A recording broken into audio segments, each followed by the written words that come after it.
ఒక యోగి ఆత్మకథ 22వ ఎపిసోడ్కి అందరికీ స్వాగతం. అధ్యాయం పేరు గురుదేవుల ఆశ్రమంలో గడిచిన కాలం. 12వ అధ్యాయం ఇది. వచ్చేసావు. బాల్కనీ ఉన్న గదిలో నేల మీద పులి చర్మం మీద కూర్చున్న శ్రీ యుక్తేశ్వర్ గారు నన్ను పలకరించిన తీరిది. ఆయన కంఠస్వరం ముక్తసరిగా ఉంది. ఆయన తీరు భావోద్రేక రహితంగా ఉంది. అవును గురుదేవా, మిమ్మల్ని అనుసరించడానికి వచ్చాను. మోకరిల్లి ఆయన పాదాలు ముట్టుకున్నాను. అదెలా సాధ్యం?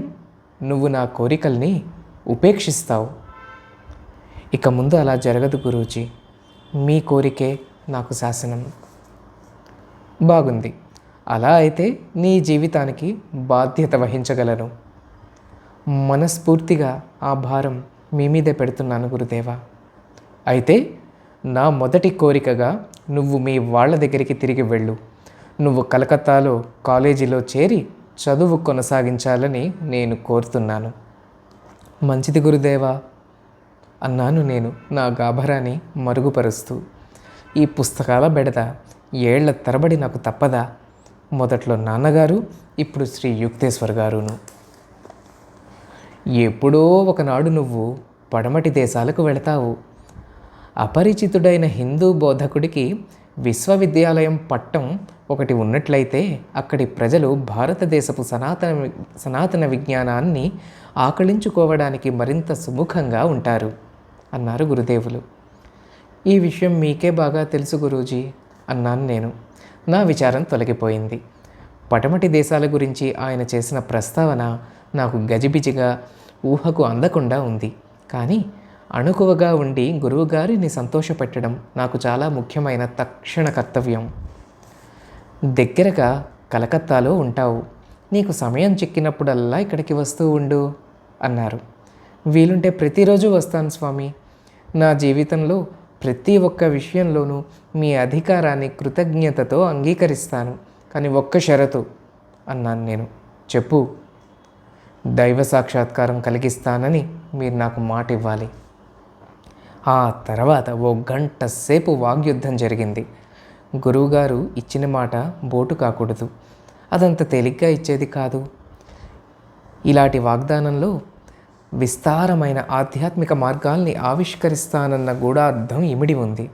ఏ గురువైనా సృష్టికర్తను సాక్షాత్కరించమని అడిగేటట్టయితే అంతకుముందు అతను ఆయనతో ఎంతో చనువు ఏర్పరచుకొని ఉండాలి. శ్రీ యుక్తేశ్వర్ గారికి భగవంతుడితో ఉన్న తాదాత్మ్యాన్ని నేను పసిగట్టాను. ఆయన శిష్యుడిగా ఈ లాభం కోసం పట్టుబట్టాలని నిశ్చయించుకొని ఉన్నాను. బలవంతంగా రాబట్టుకునే స్వభావం నీది అన్నారు గురుదేవులు. ఆ తర్వాత దయతో కూడిన తుది మాటగా గురువుగారి సమ్మతి వచ్చింది. నీ కోరికే నా కోరిక. కానీ నా హృదయం మీద జీవిత పర్యంతం కమ్ముకొని ఉన్న మబ్బును తొలగించినట్లయింది. ఇహపరాల్లో ఒక దారి తెన్ను లేకుండా నేను చేస్తున్న అన్వేషణ అంతటితో అయిపోయింది. ఇప్పుడు నాకు ఒక సద్గురు సన్నిధిలో శాశ్వతమైన ఆశ్రయం దొరికింది. రా, ఆశ్రమం చూపిస్తాను నీకు. గురుదేవుల వ్యాఘ్రాసనం మీద నుంచి లేచారు. చుట్టుపక్కల పరకాయిస్తూ ఒక గోడ మీద మల్లెపూల దండ వేసిన పటం ఒకటి చూశాను. లాహిరి మహాశయులు అన్నాను ఆశ్చర్యపోతూ. అవును, నా గురుదేవులు అన్నారు శ్రీ యుక్తేశ్వర్ గారు. వారి గొంతులో భక్తి భావం ఉట్టిపడింది. మనిషిగాను యోగిగాను ఆయన చాలా గొప్పవారు. నేను చేసిన జీవిత పరిశీలనల పరిధిలోకి వచ్చిన గురువులందరికన్నా ఆయన మహనీయులు అన్నారు. సుపరిచితమైన ఆ పటం ముందు నేను నిశ్శబ్దంగా తలవంచాను. పసితనంలోనే నన్ను దీవించి ఈ క్షణం వరకు నన్ను ముందుకు నడిపిస్తూ వచ్చిన ఆ అద్వితీయ పరమ గురుదేవులకు నా ఆత్మ జోహార్లు అర్పించింది. గురువుగారు ముందు నడుస్తూ దారి చూపిస్తూ ఉండగా ఇంట్లోనూ బయట దొడ్లోనూ తిరిగాను. మంచి విశాలంగా, ఎప్పుడో చాలా కాలం కిందట కట్టుదిట్టంగా భారీ ఎత్తు స్తంభాలతో పెద్దగా కట్టిన ఆశ్రమ భవనం దొడ్డికి చుట్టూ ఉంది. బయట గోడలు నాచుపట్టి ఉన్నాయి. మర్యాద లేకుండా ఆశ్రమంలోకి వచ్చి మకాం పెట్టిన పావురాలు బూడిద రంగు మిద్దె మీద రెక్కలాడిస్తున్నాయి. పనస చెట్లు, మామిడి చెట్లు, అరటి చెట్లు ఉన్న పెరటిదొడ్డి చూడముచ్చటగా ఉంది. ఈ 2 అంతస్తుల భవనంలో పైనున్న గదులకు చిన్న పిట్టగోడలతో ఉన్న బాల్కనీలు దొడ్డికి 3 వైపులా కనిపించేటట్టు ఉన్నాయి. కింద అంతస్తులో వరుసగా ఉన్న స్తంభాల మీద ఎత్తుగా పైకప్పు ఉన్న విశాలమైన హాల్ ఉంది. దీన్ని ముఖ్యంగా ఏటేటా వచ్చే దుర్గా పూజా ఉత్సవాలకు వాడతారని గురువుగారు చెప్పారు. శ్రీ యుక్తేశ్వర్ గారు కూర్చునే గదికి వెళ్ళడానికి సన్నటి మెడమెట్లున్నాయి. వారి గది బాల్కనీ వీధి వైపు ఉంది. ఆశ్రమంలో అమర్చిన సామానంతా నిరాడంబరంగా ఉంది. అన్నీ పరిశుభ్రంగా ఉపయోగకరంగా ఉన్నవే. పాశ్చాత్య పక్కీలో కుర్చీలు, బెంచీలు, మేజాలు కూడా కనిపించాయి. ఆ రాత్రికి నన్ను అక్కడ ఉండిపోమని కోరారు గురువుగారు. కాయగూరలతో వండిన కూరలతో భోజనం పెట్టారు. ఆశ్రమంలో శిక్షణ పొందుతున్న శిష్యులిద్దరూ అడ్డన చేశారు. గురూజీ, మీ జీవితాన్ని గురించి కొంచెం చెప్పండి. ఆయన కూర్చున్న పులి చర్మానికి దగ్గరగా ఒక తుంగచాప మీద కూర్చున్నారు. బాల్కనీకి బయట ఉన్న నక్షత్రాలు స్నేహితుల్లా దగ్గరగా ఉన్నట్లుగా అనిపిస్తున్నాయి. నా సంసార నామం ప్రియనాథ్ కరార్. నేనిక్కడే శ్రీరాంపూర్లో పుట్టాను. శ్రీ యుక్తేశ్వర్ గారు 1855 మే 10వ తారీఖున పుట్టారు. గమనిక. నాన్నగారు సిరి సంపదలున్న వ్యాపారి. ఇప్పుడు నా ఆశ్రమంగా ఉన్న తాతల నాటి ఈ భవనాన్ని ఆయన నాకిచ్చారు. యథావిధిగా నేను బడికి వెళ్ళింది తక్కువ. నాకది మందకొడిగాను లోతు లేనట్లుగాను అనిపించేది. యవ్వనంలో అడుగుపెట్టిన తొలి నాళ్లలోనే నేను సంసార బాధ్యతలు పైన వేసుకున్నాను.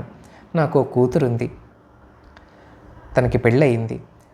మధ్య జీవితంలో నాకు లాహిరి మహాశైల మార్గదర్శకత్వ భాగ్యం కలిగింది.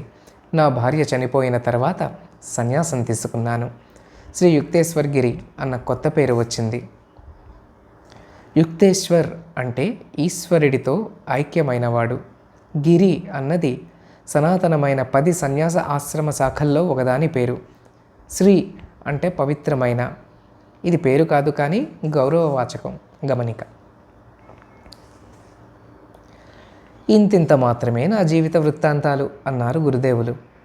ఆత్రంతో చూస్తున్న నా ముఖంలోకి చూసి నవ్వారు ఆయన. జీవిత కథా సంగ్రహాలన్నిటిలాగే ఆయన మాటలు నాకు బాహ్య యథార్థాలని తెలిపాయి కానీ లోపలి మనిషిని బయలుపరచలేదు. ఆత్రం, గురూజీ, మీ చిన్నప్పటి కథలు కొన్ని వినాలనుంది అన్నాను. కొన్ని చెబుతాను. ప్రతిదానికి ఒక నీతి ఉంది. శ్రీ యుక్తేశ్వర్ గారి కళ్ళు హెచ్చరికతో మిలమిల్లాడాయి. మా అమ్మ ఒకసారి నన్ను బెదిరించడానికి ఒక చీకటి గదిలో దెయ్యం ఉందని భయపెట్టింది.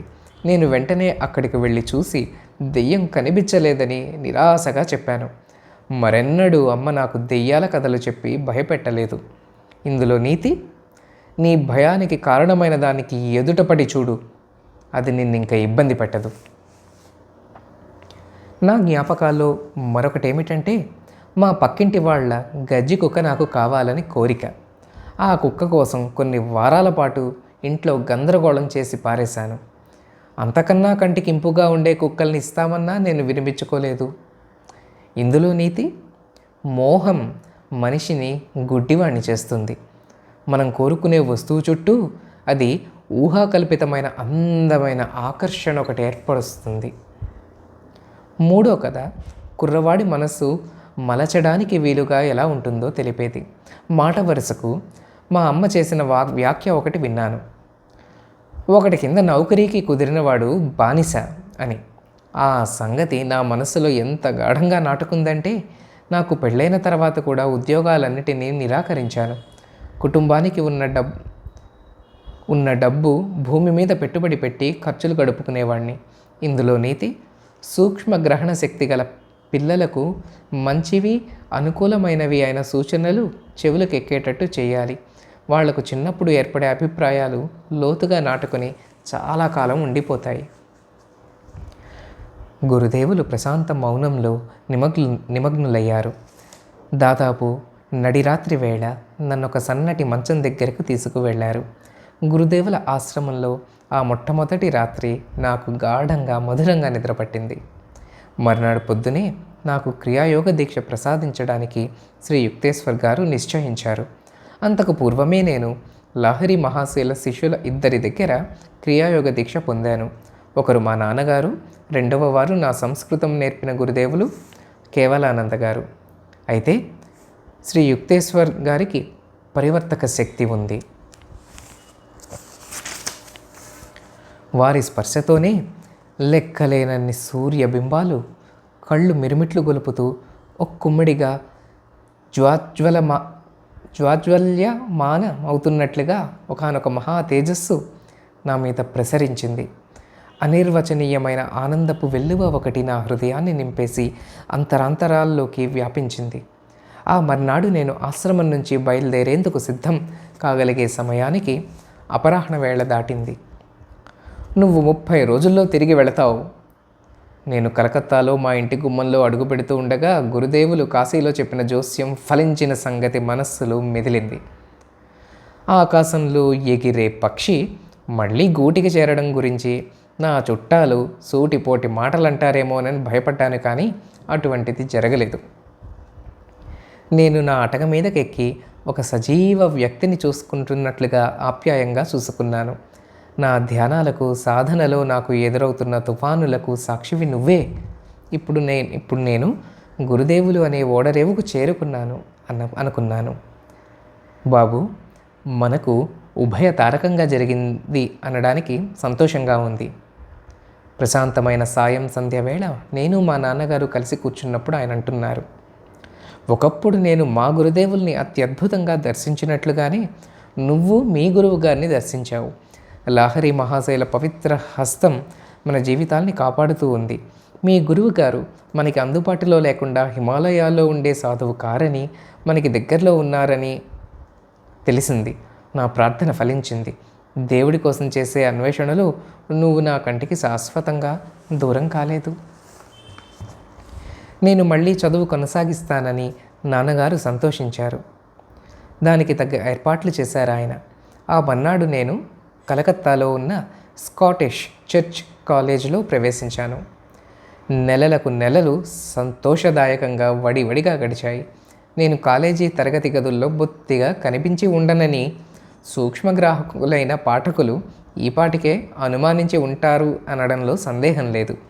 శ్రీరాంపూర్ ఆశ్రమం ఆకర్షణ నాకు నిగ్రహించుకోజాలనిదయ్యింది.